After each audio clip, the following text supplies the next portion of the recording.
Good morning વિદ્યાર્થી મિત્રો, BCom semester 5 Gujarati medium વિદ્યાર્થી મિત્રો, આપણે આપણા અગાઉના લેક્ચર્સની અંદર એક્ઝામ્પલ નંબર 17 જોયેલું. આજે તમારા માટે હું એક્ઝામ્પલ નંબર 19 લઈને આવ્યો છું.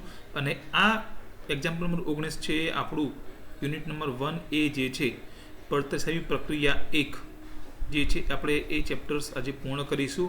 અને ત્યારબાદ એનો ભાગ 2 જે છે કે આંતર પ્રક્રિયા નફો એનો પણ એક એક્ઝામ્પલ આપણે ગણીશું. વધુ સમય ના લેતા વિદ્યાર્થી મિત્રો, આજના વિડીયોની શરૂઆત કરું છું.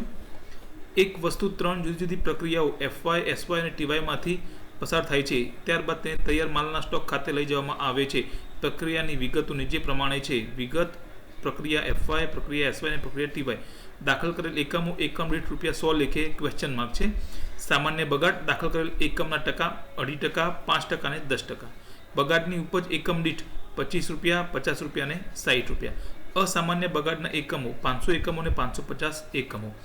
અસામાન્ય બગાડના એકમોની એકમ દીઠ પડતર ₹150, 200 અને ડેશ. અસામાન્ય વધારાના એકમો ડેશ ડેશ અને પ્રક્રિયા TYમાં 250.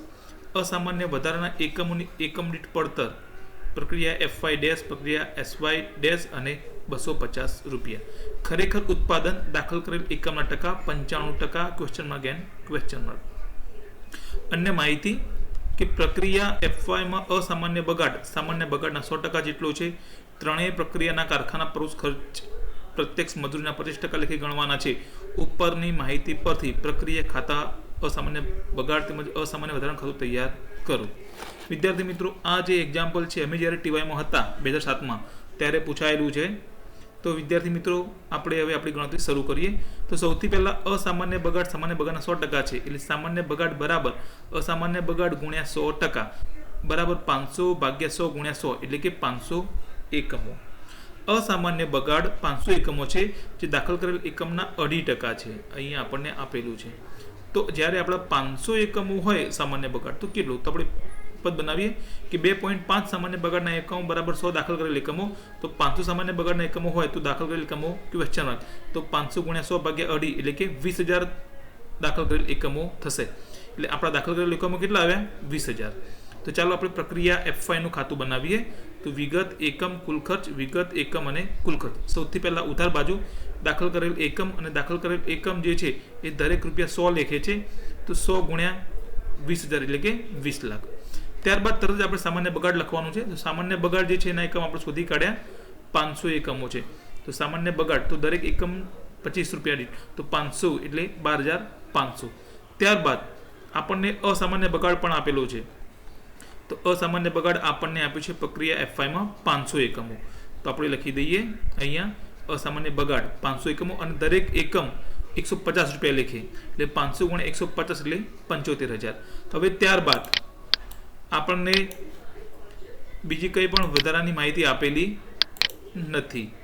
હવે તો આપણે શું કરવાનું? આપણને કહેલું છે કે ખરેખર ઉત્પાદન 95% છે પ્રક્રિયા Aમાં. તો ચાલો આપણે પ્રક્રિયા Aમાં 95% શોધી કાઢીએ. તો તમારે શું કરવાનું વિદ્યાર્થી મિત્રો? કંઈ જ નથી કરવાનું, બરાબર છે. આપણે બીજું કશું જ નથી કરવાનું. આપણે 20,000ના 95% કરવાના છે. તો 20,000ના 95% કેટલા થશે? ₹19,000. તો 20,000ના 95% 19,000 થાય. તો 19,000ને પણ ₹150 જ લેખે આપણે ગુણવાના છે. તો 28 લાખ અને 50,000. હવે એની કુલ પડતર આપણે શોધી કાઢીએ. તો કુલ ખર્ચ એનો થશે 29,37,500. હવે આ બાજુ પણ આપણે એટલો સરવાળો કરવાનો છે 29,37,500. પણ આપણને એક હવાલો આપેલો છે અહીંયા કે ત્રણેય પ્રક્રિયાના કારખાના પ્રવૃત્તિ ખર્ચા પ્રત્યક્ષ મજૂરીના 25% લેખે ગણવાના છે. તો 25% લેખે ગણવાના છે. એટલે આપણે અહીંયા ધારવું પડશે. ધારો કે મજૂરી 100 પ્લસ કારખાના પ્રવૃત્તિ ખર્ચ 25 એટલે આપણો કુલ ખર્ચ કેટલો થાય? 125, જે અહીંયા આપણને શોધવાનો છે. તો સૌથી પહેલાં ચાલો આપણે કુલ ખર્ચ શોધી કાઢીએ. તો કુલ ખર્ચ બરાબર 29,37,500 માઇનસ 20 લાખ બરાબર 9,37,500 એ તફાવત આવશે. તો આ તફાવતની અંદર આ બંને જે કહેવાય, આ તફાવતની અંદર આ બંને મજૂરી અને કારખાના પ્રવૃત્તિ ખર્ચ સમાયેલા છે. તો એ કેટલા છે આપણે શોધી કાઢીએ. તો એના માટે આપણે પદ બનાવીએ કે 125 કુલ ખર્ચ હોય તો મજૂરી ₹100. તો 9,37,500 હોય તો કેટલું? તો 7,50,000 એ જે છે મજૂરી આવશે.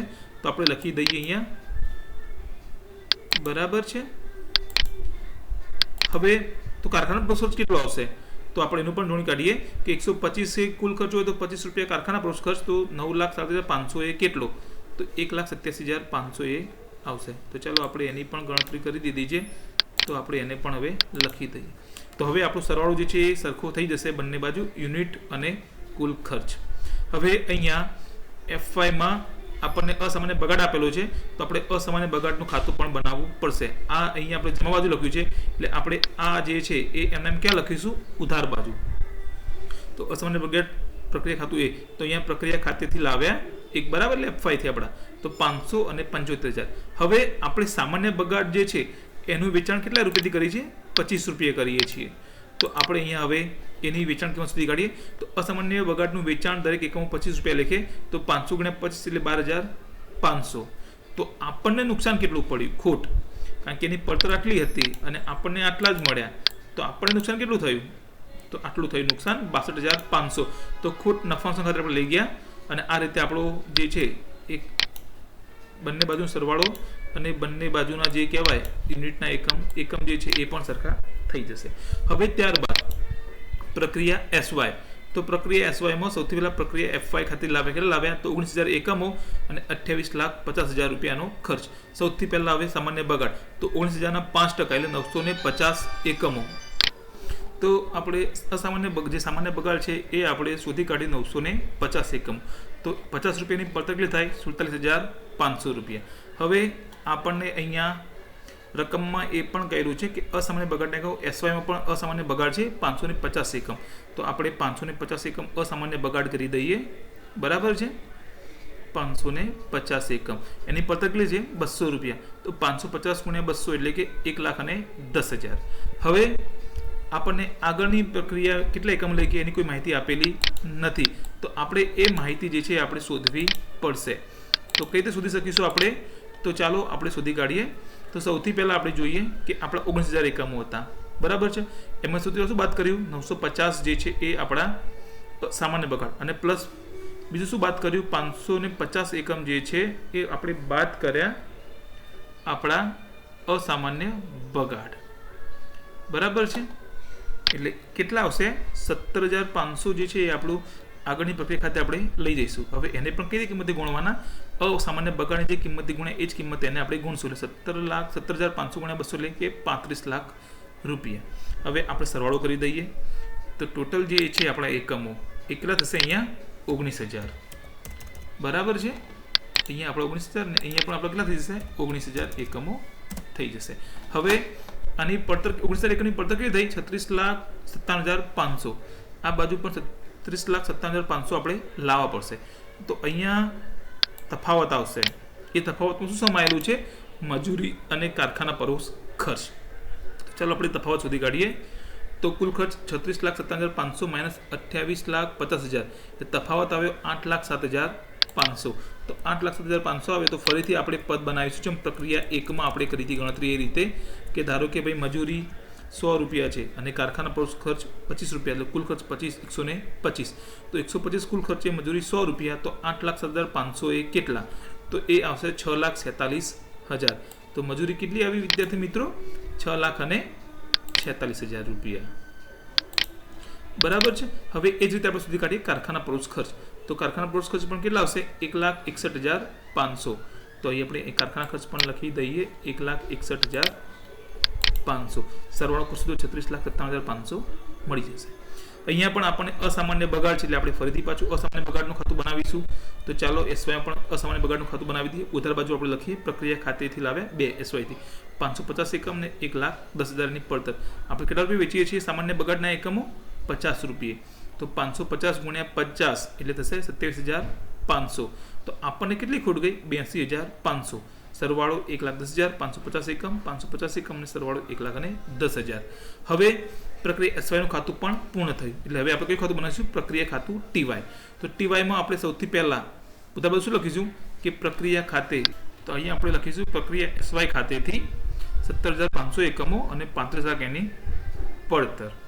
હવે સૌથી પહેલાં શું શોધવાનું? સામાન્ય બગાડ. તો એની દરેક સામાન્ય બગાડની પડતર કેટલી? 60 છે અને ટકા કેટલા? 10. તો 17,500 × 10 / 100 એટલે 1,750 એકમો. 1,750 એકમો 60 રૂપિયા સાથે ગુણીએ તો એની પડતર થશે 1,05,000. હવે આપણને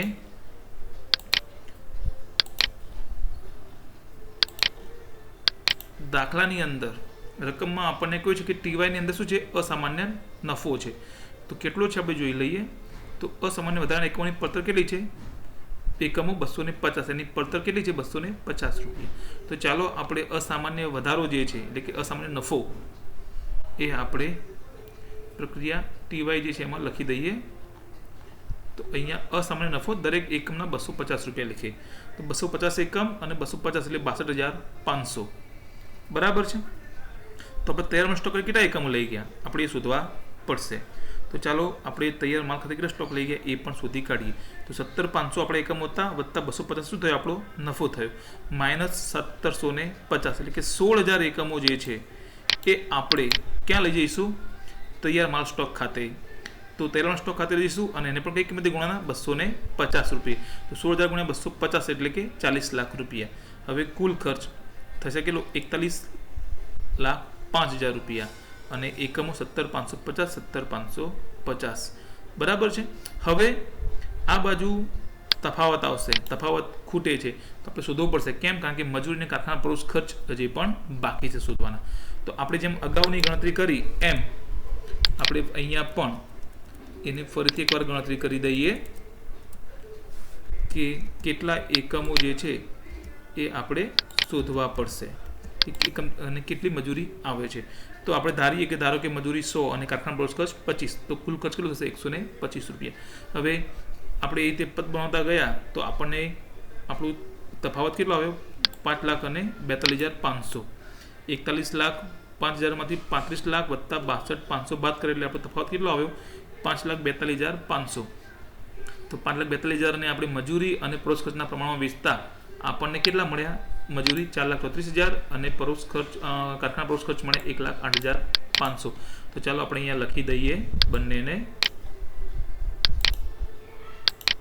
તો આપણે લખી દો. બરાબર. હવે સરવાળો બંને બાજુ સરખો થઈ ગયો. તો ચાલો આગળ. હવે અહીંયા આપણે અસામાન્ય વધારો છે અને ઉધાર બાજુ છે એટલે આપણે જ્યારે અસામાન્ય વધારાનું ખાતું બનાવીએ બરાબર છે ત્યારે આપણે કઈ બાજુ લખવાનું છે? આપણે એને લખવાનું છે નફાનું ખાતું ટીવાય છે. તો આપણે સૌથી પહેલાં લખીશું જમા બાજુ કે પ્રક્રિયા 3 ખાતે એટલે કે ટીવાય ખાતેથી 250 એકમ અને પડતર 62,500 રૂપિયા. હવે આપણે એ 250 એકમ 60 રૂપિયા લખીએ આપણે શું કરીએ છીએ ને વેચીએ છીએ. તો આપણને કેટલો ફાયદો થયો? 47,500 રૂપિયા આપણને ફાયદો થયો. બંને બાજુ 250 એકમ અને પડતર 62,500. તો વિદ્યાર્થી મિત્રો આજના આ એક્ઝામ્પલ સાથે તમારું યુનિટ 1A જે છે એ પૂર્ણ થાય છે અને તમારે ઘરે બેસીને એની સારી પ્રેક્ટિસ કરવાની છે. તમે આના જેવા બીજા દાખલા જે બુક્સમાં તમને આપેલા છે છેલ્લી પરીક્ષામાં પૂછાયેલા છે તો એ બધા તમે ગણતા રહેજો. ક્યાંય પણ કોઈ પ્રોબ્લેમ હોય તો ચોક્કસ તમે મને જાણ કરી શકશો. ઘરે રહો, સ્વસ્થ રહો, સલામત રહો. જય હિન્દ.